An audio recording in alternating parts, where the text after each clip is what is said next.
Viongozi wa dini ya Kiislamu wakiwemo maimamu wa misikiti nchini wametakiwa kusimamia imara katika kuelimisha jamii ya Kiislamu kuhusu maadili mema, lakini pia kupinga vitendo vyote vinavyokwenda kinyume na mafundisho ya dini ya Kiislamu.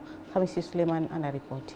Katibu wa Baraza la Ulama BAKWATA Taifa, Sheikh Hassan Chizenga ametoa wito huo katika ufunguzi wa mafunzo ya siku 3 kwa maimamu kutoka mikoa yote Tanzania yaliyoandaliwa na ubalozi wa Saudia hapa nchini kwa kushirikiana na BAKWATA yaliyofanyika jijini Dar es Salaam.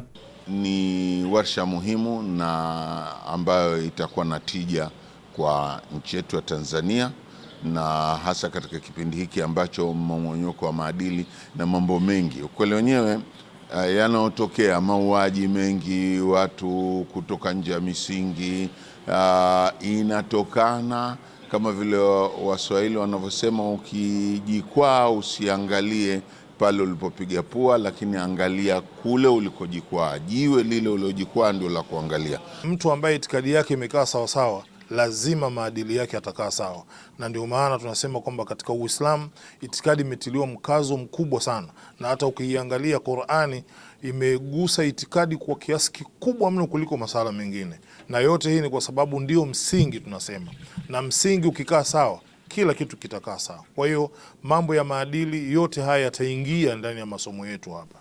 Baadhi ya maimamu kutoka mikoa mbalimbali waliohudhuria mafunzo hayo wamesema hali katika jamii kuhusu mmomonyoko wa maadili imeendelea kuwa mbaya, hivyo juhudi za makusudi hasa kwa viongozi wa dini zinapaswa kufanyika. Na mafunzo haya ni muhimu sana kwa vijana, kwa walimu, kwa sababu watu wasipokuwa na imani sahihi ndio unaona kunatokea mambo yote haya, vurugu zote katika dunia, kunatokea mambo ya kujilipua, kunatokea mambo ya ugaidi kwa sababu ya kukosa imani halisi ambayo inatakiwa wajifunze. Imani hii inamfanya mtu aweze kuheshimu misingi iliyowekwa na dola zinazotawala, kuwaheshimu watawala, kuheshimu viongozi. Kwa Kiislamu tunaamini kwamba mwanadamu anatakiwa aishi katika maisha haya na katika maisha ya akhera. Kuishi vizuri kwa maadili na upendo na kutenda mema katika haya maisha kutatupelekea kupata maisha mazuri akhera.